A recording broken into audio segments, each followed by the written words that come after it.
मेरा नाम आकाश पासवान है और मैं अधिवक्ता जिला एवं सत्र न्यायालय गोरखपुर, और मेरी पढ़ाई लिखाई गोरखपुर विश्वविद्यालय से हुई है। बीए, एमए, एलएलबी हो चुका है। अब एलएलएम की तैयारी चल रही है। जैसे कि मानवर काशीराम जी के 91वें जो है जन्मदिन पर आप जो है समस्त देशवासियों को क्या कहना चाहेंगे?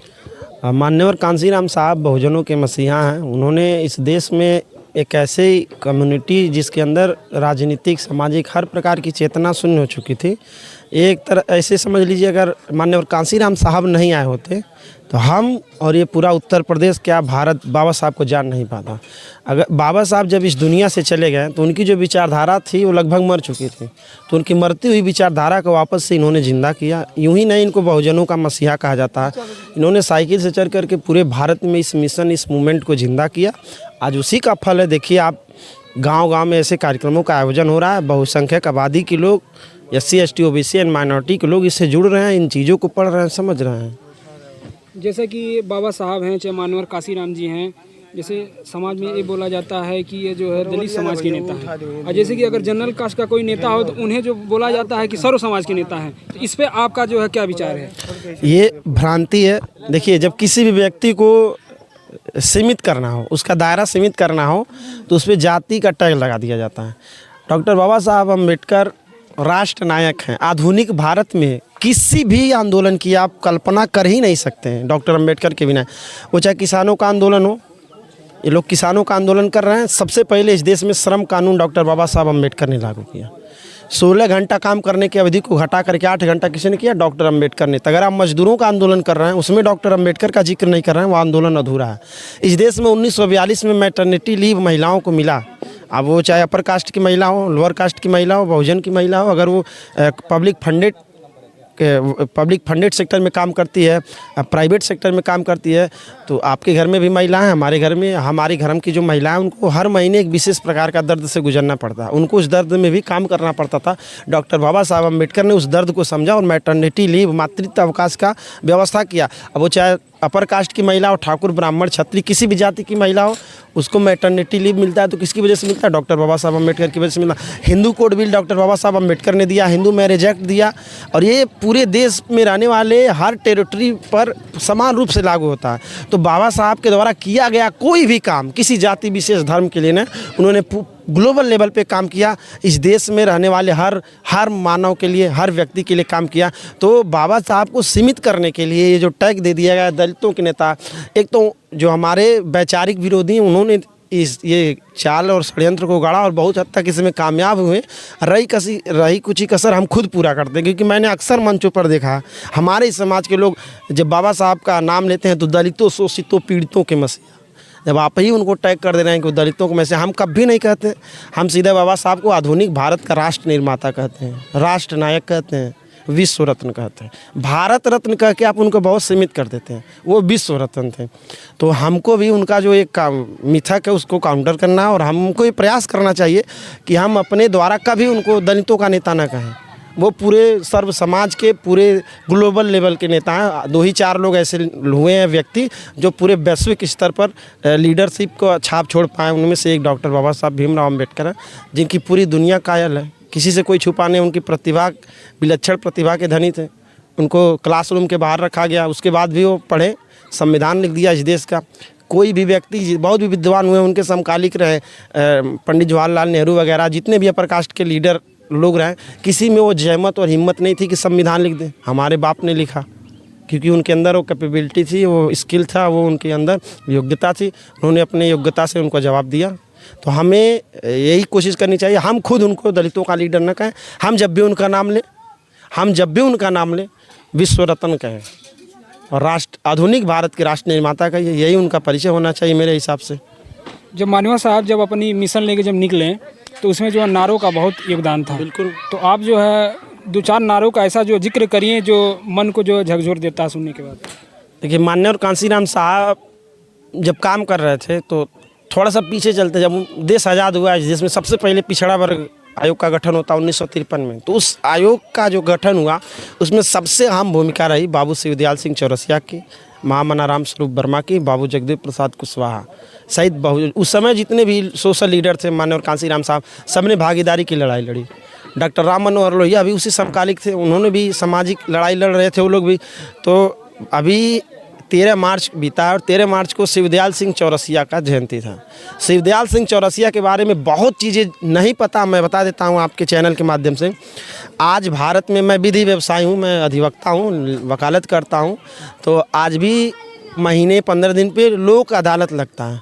तो भारत में लोक अदालत के जनक बाबू शिवदयाल सिंह चौरसिया हैं, जो फ्री लीगल एड है। अगर मान लीजिए आप कोई क्राइम करके जेल चले जाते हैं और आपके पास पैसा नहीं है अपना वकील हायर करने के लिए, तो भारत में फ्री लीगल एड का सिस्टम है। सरकार आपको वकील देगी, वो वकील आपका पक्ष रखेगा, उसे फ्री लीगल एड कहा जाता है। उसको संवैधानिक मान्यता दिलाया बाबू शिवदयाल सिंह चौरसिया ने, और उन्होंने कहा कि मेरा नाम चौरसिया है और मैं जब तक जातिगत असमानता को चौरस नहीं कर देता दम नहीं लूँगा। और उन्होंने समतामूलक समाज के लिए काम किया। जब इस देश में सबसे उपेक्षित वर्ग जो रहा, वो जब पूरे भारत का जो सबसे बड़ा प्रदेश है उत्तर प्रदेश के सबसे उपेक्षित वर्ग से आने वाली सुश्री बहन कुमारी मायावती जब इस प्रदेश की मुख्यमंत्री बनी, तो बाबू शिवदयाल सिंह चौरसिया ने कहा कि हम जिस आंदोलन की कल्पना किए थे समतामूलक समाज के निर्माण के लिए, वो सपना पूरा होता हुआ दिख रहा है। और जब बहन जी मुख्यमंत्री बनी तो शुगर होते हुए भी उन्होंने मिठाई खाया था। ये है हमारे महापुरुषों का त्याग और समर्पण हमारी विचारधारा के लिए। आज भी हमारे बहुजन समाज में बहुत सारे ऐसे मसीहा जिनको लोग नहीं जान रहे हैं, तो ऐसे आयोजनों के माध्यम से, ऐसे कार्यक्रमों के माध्यम से ही हम इनको जिंदा कर पाएंगे। उनमें से एक है शिवदयाल सिंह चौरसिया, राम स्वरूप वर्मा, संत राम बीए, कर्पूरी ठाकुर हैं, उदा देवी पासी हैं, वीरांगना फूलन देवी हैं, मान्यवर कांसीराम साहब, बाबा साहब अम्बेडकर को तो मैक्सिमम लोग जान गए हैं। लेकिन इनके इर्द गिर्द काम करने वाले लोग को लोग नहीं जान पाए हैं। तो उनको भी जिंदा करने की सबसे ज़्यादा जिम्मेदारी आपके ऊपर है, हमारे ऊपर है। क्योंकि जो व्यक्ति जागरूक है उसी से सबसे ज़्यादा अपेक्षा की जाएगी। जो समाज नहीं जागरूक है उससे हम किसी भी प्रकार की आशा और अपेक्षा नहीं कर सकते हैं। हमको अपना दिल बड़ा करना पड़ेगा। हम मान लीजिए संवैधानिक व्यवस्था में देखें तो हम एससी हैं, शेड्यूल कास्ट हैं। सामाजिक व्यवस्था में देखें तो हम अछूत हैं, दलित हैं। तो हमारे जो बहुजन समाज में जो हमारे कम्युनिटी के महापुरुष रहे हैं, इनके साथ साथ जो हमारे बहुजन समाज के समाज सुधारक रहे हैं, सोशल एक्टिविस्ट रहे हैं, सोशल रिफॉर्मर रहे हैं, उनको भी जिंदा करने की कर्तव्य हमारा ही है। इनमें से ललई सिंह यादव को बहुत सारे यादव नहीं जानते हैं। आप पता कर लीजिएगा, जितने चौरसिया आपके मित्र हो कौन जानता है बाबू शिवदयाल सिंह चौरसिया को। कितने कुर्मी जानते हैं उनको, महामना राम स्वरूप वर्मा को। कितने बढ़ई जानते हैं संत राम बीए प्रजापति को। ये अशफाकुल्ला खान को तो बहुत लोग जान ही गए होंगे। फातिमा शेख को कितने मुसलमान जानते हैं। तो सभी बिरादरियों को कम से कम जो बहुजन आइडियोलॉजी में काम करने वाले लोग हैं उनको पढ़ने की ज़रूरत है, उनको समझने की ज़रूरत है, उनका प्रचार प्रसार करने की ज़रूरत है। तभी जाकर के हमारी जो सांस्कृतिक विरासत है, जो वैचारिकी की लड़ाई है, हमारा हम अर्जक हैं और शोषक अर्जक हम लोग कमेरा वर्ग वाले हैं और लुटेरा वर्ग हमारे पे शासन कर रहा है। जब तक हम कमेरों को सिखाएंगे नहीं, बताएंगे नहीं उनका वास्तविक और असली इतिहास कहाँ है, वो उन्हीं के पक्ष में रहेंगे। आज भी देख लीजिए जितना भी काम हमारे हो रहा है, हमारे खिलाफ जा रहा है। भंते जी ने बहुत अच्छा बात किया कि उन्होंने बताया कि एक क्लास में 100 बच्चे थे, सबसे पूछा गया क्या बने, 80 लोग अलग अलग बताए, 20 से ही लोग एक ऑप्शन रखे और लोग मेजॉरिटी में हो गए, 80 लोग माइनॉरिटी में चले गए। ठीक उसी तरीके का काम आज हमारे इस सो कॉल्ड जो सबसे स्वघोषित लोकप्रिय सरकार भारतीय जनता पार्टी की, एक भी उसकी योजना बता दीजिए जो हमारे समाज और हमारे महापुरुषों के सम्मान के लिए हो। भरे सदन पर उनका जो गृह मंत्री अमित शाह ने बाबा साहब का अपमान किया, पूरे देश में आंदोलन हुआ लेकिन वो माफ़ी नहीं मांगा। आए दिन उनके नेता हमारे महापुरुषों पर विवादित बयान देते हैं। अभी एक मैं पॉडकास्ट देख रहा था, कोई शुभांकर मिश्रा फूलन देवी पर विवादित हो, कोई इसका पति कोई शेर सिंह राणा करके इंटरव्यू ले रहा था। उसने कहा कि आपने फूलन देवी को क्यों ठोक दिया था, फूलन देवी को क्यों ठोक दिया, एग्जैक्ट वर्डिक्ट उसका यही था। अब फूलन देवी जो है पूरे विश्व की चौथी सबसे क्रांतिकारी महिला माने जाते हैं, उनको ये लोग इस तरह से प्रचारित करते हैं।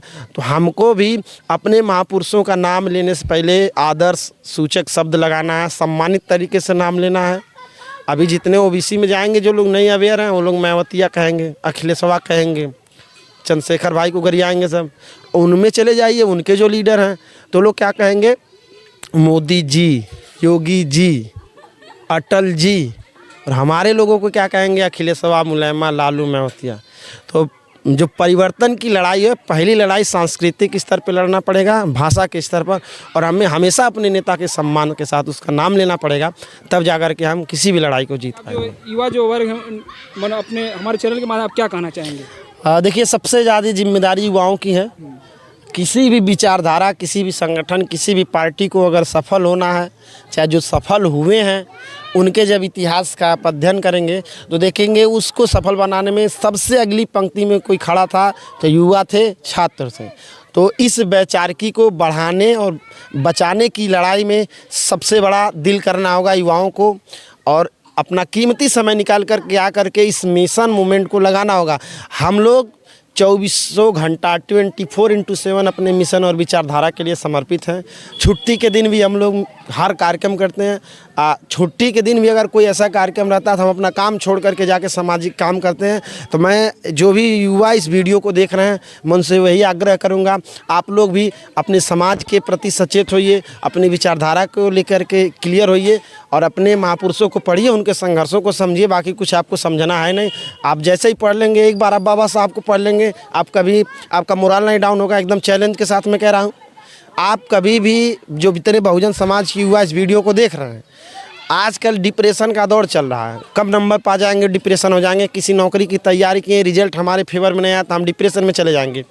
एकदम चैलेंज दे रहे हैं, गारंटी दे रहे हैं। एक बार आप बाबा साहब अम्बेडकर की the waiting for a visa annihilation of caste philosophy of Hinduism who was शुद्राचार किताब पढ़ लीजिए। दुनिया की कोई भी ताकत आपको कभी डिमोटिवेट नहीं कर पाएगी, कभी भी आपका मोरल नहीं डाउन होगा, और कभी भी आप कितना भी विषम परिस्थिति आ जाए आप घबराएंगे उबड़ाएंगे नहीं। ये मेरा पर्सनल ऑब्जर्वेशन है। मैंने इन चारों किताबों का अध्ययन किया और बहुत बड़े बड़े दुख मेरी ज़िंदगी में आए, रत्ती भर भी फर्क नहीं पड़ा। जैसा हूँ आज वैसे उस समय भी था, आज भी होपफुली आगे ऐसा रहूँगा।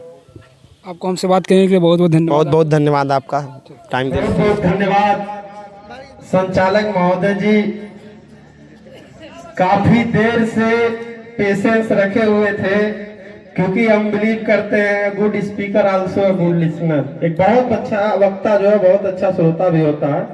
आप अपनी बात कह रहे हैं तो आप सुनने की भी क्षमता रखिए। मैं हर कार्यक्रम में लगभग यही होता है, जहां हमारी पूरी टीम जाती है सबसे अंतिम में मेरा नंबर आता है। सबसे पहले आज से 2500 वर्ष पूर्व यहीं से निकलकर पूरी दुनिया को शांति और मानवता का पाठ पढ़ाने वाले क्रांति के प्रतीक सम्यक संबुद्ध महाकारुणिक तथागत गौतम बुद्ध के चरणों में कोटि कोटि नमन करता हूं। इस देश में समता, समानता, भाईचारा और बंधुत्व के आधार पर संविधान का निर्माण करने वाले परम पूज्य बोधि संत बाबा साहब डॉक्टर भीमराव अंबेडकर के चरणों में कोटि कोटि नमन करता हूं। इस देश में सबसे पहले शिक्षा का आंदोलन खड़ा करने वाले फूले दंपति को नमन करता हूं। विश्व की चौथी सबसे क्रांतिकारी महिला वीरांगना फूलन देवी को नमन करता हूं।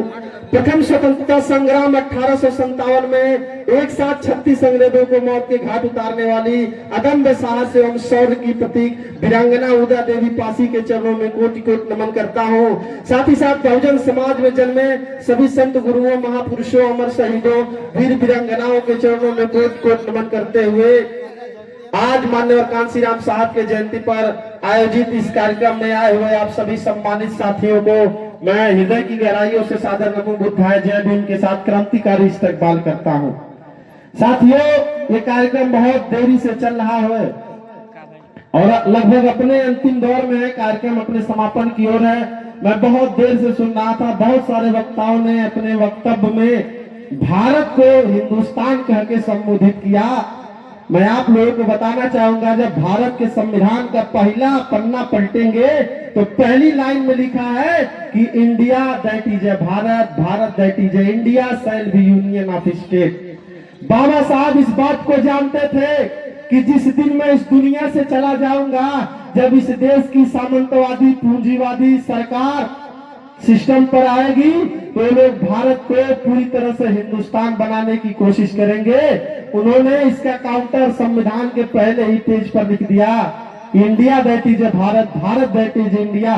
कहीं से भी कोई डाउट नहीं होना चाहिए कि भारत ही इंडिया है और इंडिया ही भारत है, लेकिन मैं देखता हूं आज बहुत बड़े बड़े जो सो कॉल्ड पॉलिटिकल लीडर हैं, सब लोग अपने संबोधन में हिंदुस्तान हिंदुस्तान हिंदुस्तान कहते हैं। मैं पूछता हूं, ये देश जितना हिंदुओं का है उतना ये देश मुसलमानों का है, उतना सिखों का है, उतना ईसाइयों का है, उतना बुद्धिस्टों का है। अगर ये हिंदुस्तान है तो इस्लामिस्तान है, बुद्धिस्तान है, सिखिस्तान है। इसलिए इसको रिलीजियस वे में मत देखिए। बाबा साहब ने बहुत ही क्लियर कर दिया कि India that is a Bharat, इसीलिए इसे केवल भारत समझने का प्रयास करिए। साथियों, हम लोग असुर छात्र संगठन से हैं। मेरे संगठन के बहुत सारे साथी मुझसे पहले बोले हैं, उन्होंने अपना कार्य बताया। मैं एकदम संक्षेप में बता देता हूं।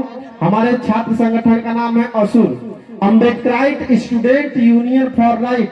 पूरे गोरखपुर विश्वविद्यालय में एकमात्र अम्बेडकरवादी छात्र संगठन है जो अपने बहुजन समाज से आने वाले किसी भी छात्र छात्रा के समक्ष कोई भी परेशानी होती है तो हम लोग उनका सहारा बनते हैं, उनके साथ कदम से कदम स्टैंड करते हैं। हम लोग जब अभी अप्रैल आएगा, अप्रैल मई में यूनिवर्सिटी का फॉर्म आता है एंट्रेंस एग्जाम का, जितने भी बच्चे फॉर्म भरते हैं हम लोग उनका एंट्रेंस एग्जाम कराते हैं। उनका एंट्रेंस एग्जाम के बाद जब रिजल्ट आता है, क्या क्या डॉक्यूमेंट लगेगा, कैसे कैसे आपका एडमिशन आएगा, हम लोग उनके साथ रह के उनका एडमिशन करवाते हैं। उसके बाद भी उनके साथ रहते हैं और विश्वविद्यालय में कभी भी उनके साथ किसी भी प्रकार का पार्शियलिटी होता है, डिस्क्रिमिनेशन होता है, एट्रोसिटी होता है, सबसे पहले हम लोग स्टैंड करते हैं। हम लोग तो छात्रों के साथ साथ प्रोफेसरों की भी लड़ाई लड़ते हैं। हमारे समाज में कुछ प्रोफेसर हैं जिनको हमारे विश्वविद्यालय में फंसाया गया था, हम ही लोग उनकी लड़ाई लड़े थे, अंत में जाकर के उनको क्लीन चिट मिला।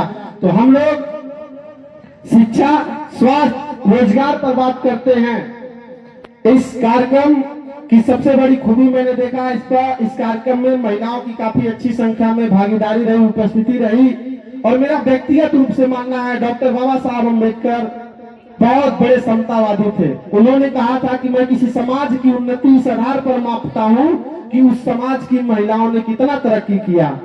इस कार्यक्रम में पुरुषों के बराबर लगभग महिलाओं की भी भागीदारी रही। इसके लिए आयोजक मंडल का मैं धन्यवाद देना चाहूंगा। बस थोड़ी सी कमी मुझे दिखी कि जो वक्ताओं का पैनल था, यहाँ पर महिलाओं की संख्या और बढ़ाई जा सकती थी। अदरवाइज इस कार्यक्रम में कहीं से भी कोई कमी मुझे नहीं दिखी।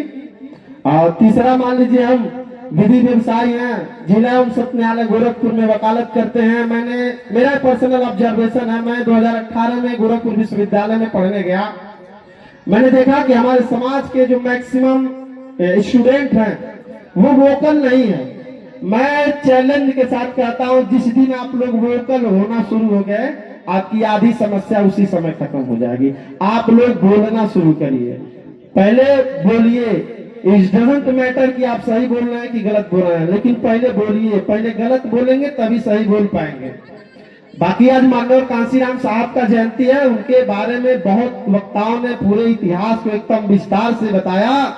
मैं एक आह्वान बस करना चाहूंगा, क्योंकि आज का समय बहुत प्रतिकूल है। हमारे सांसद नहीं है, हमारे विधायक नहीं है, हमारे नेता नहीं है, हमारे एजेंडे पर बात करने वाले नेताओं की कमी है।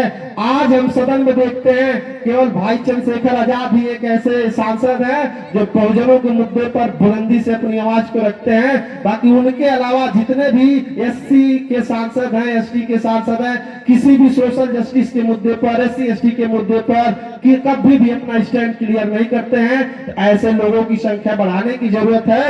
एक लाइन में पढ़ूंगा, उस लाइन से अपने बहुजन समाज को आह्वान करूंगा। मैंने कहीं से पढ़ा था, हरियाणवी लाइन है, मैं कोशिश करूंगा उसी अंदाज में बोलने की कि रे बहुजन भाई जागो, अब तो बहुत बीत गया टाइम खरा। रे बहुजन भाई जागो, अब तो बहुत बीत गया टाइम खरा। बोतल पौवा में बिकना छोड़ दियो, बहुत हो लिया शोषण खरा। रे बाबा साहब की समझ इशारा, करो राज की तैयारी रे, नहीं दर दर ठोकर खाओगे, फिर कौन सुनेगा थारी रे। ये आकाश पासवान यूं कह रहा भाइयों, बहुत रह लियो बंधन में, अब कांसी राम के पथ पर चल के कर लो कब्जा संसद पे, कर लो कब्जा संसद पे। साथियों, क्योंकि कार्यक्रम अपने अंतिम दौर में लगभग खत्म हो चुका है, मैं अपनी बात खत्म करने से पहले एक लाइन पढ़ूंगा। हमारे बहुजन समाज की एक इमर्जिंग स्टार हैं। अभी हम लोग संत रविदास जयंती पर कुशीनगर में गए हुए थे, जहां पर आदरणीय भंते जी का भी हमको सानिध्य प्राप्त हुआ था। और ये जो बिरहा गायिका थी नीलिमा भारती जी, इनका भी वहां पर आगमन हुआ था, हम लोगों का इंटरेक्शन हुआ था। तो मैं एक कविता पढ़ूंगा, माननीय कांसीराम साहब के ऊपर है। उस कविता के साथ ही मैं अपनी बात को खत्म कर लूंगा।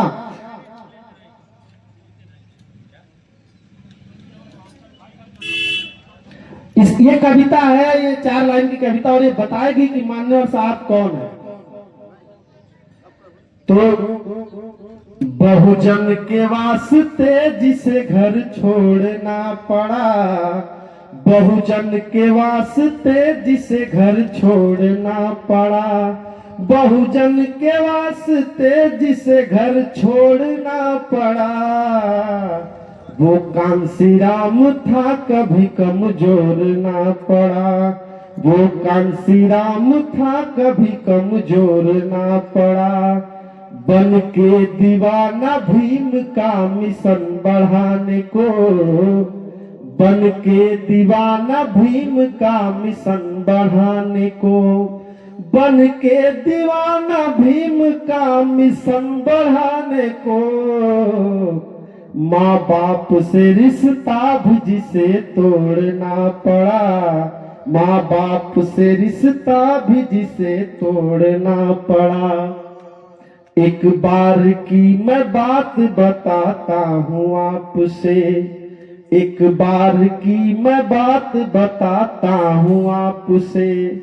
पहुँच गए एक कोट खरीदने के वास्ते, पहुँच गए एक कोट खरीदने के वास्ते। बोले वो दुकानदार से एक ऐसा कोट दो, बोले वो दुकानदार से एक ऐसा कोट दो, कीमत भी जिसकी 5 ही रुपए की नोट हो, कीमत भी जिसकी 5 ही रुपए की नोट हो। मालिक ने दिखाया उन्हें शमशान की डगर, मालिक ने दिखाया उन्हें शमशान की डगर। बोला वही मिलेगा ऐसा कोट लाश पर, बोला वही मिलेगा ऐसा कोट लाश पर। पहन के कोट मुर्दों का कमाल कर दिया, पहन के कोट मुर्दों का कमाल कर दिया। समाज के मुर्दों में जाके जान भर दिया, समाज के मुर्दों में जाके जान भर दिया। बिना थके पैदल ही जिसको दौड़ना पड़ा, वो कांसी राम था कभी कमजोर ना पड़ा, वो कांसी राम था कभी कमजोर ना पड़ा। अंतिम लाइन, वो सो गया खुद पर हमें ऐसा जगा गया, वो सो गया खुद पर हमें ऐसा जगा गया, वो सो गया खुद पर हमें ऐसा जगा गया। दिल्ली को पाने की नशा दिल में जगा गया, दिल्ली को पाने की नशा दिल में जगा दिया। बहुत बहुत धन्यवाद, बहुत बहुत आभार। आपने मुझे विशेष धन्यवाद मैं देना चाहूंगा छोटे भाई अभिषेक से, जो हमारे विश्वविद्यालय से हमारे पीढ़ी सहपाठी हैं। उन्होंने मुझे इस कार्यक्रम में आने के लिए आमंत्रित किया, उनका विशेष धन्यवाद। इस कार्यक्रम को आयोजित करने वाली पूरी आयोजक मंडली को मेरा बहुत बहुत धन्यवाद। इस तरह के कार्यक्रमों के आयोजनों की संख्या बढ़नी चाहिए, हमारी और आपकी मुलाकात होनी चाहिए। इन्हीं आशा और विश्वास के साथ मैं अपनी बात को खत्म करते हुए एक लाइन समर्पित करता हूं मनुवादियों को। वो समय था कि जब तुम हमको सामाजिक व्यवस्थाओं से वंचित रखे थे, अब समय बदल गया है। हम अपने महापुरुषों के संघर्षों को पढ़ करके समझ गए हैं। अब हमें पता हो गया है कि हम कैसे तुम पर नकेल कसेंगे। तो कहना है कि लौटाएंगे तुम्हें वो सूद के समय, हम पे तुम्हारे जुल्म का जितना उधार है। लौटाएंगे तुम्हें सूद के समय, हम पर तुम्हारे जुल्म का जितना उधार है, ताकत अगर तुम्हारे पास है सितमगरो, तो हमारे पास भी बिरसा फूले अम्बेडकर और तैयार है। बहुत बहुत धन्यवाद। जय भीम, जय संविधान, जय विज्ञान, जय भारत, जय लोकतंत्र, इंकलाब जिंदाबाद।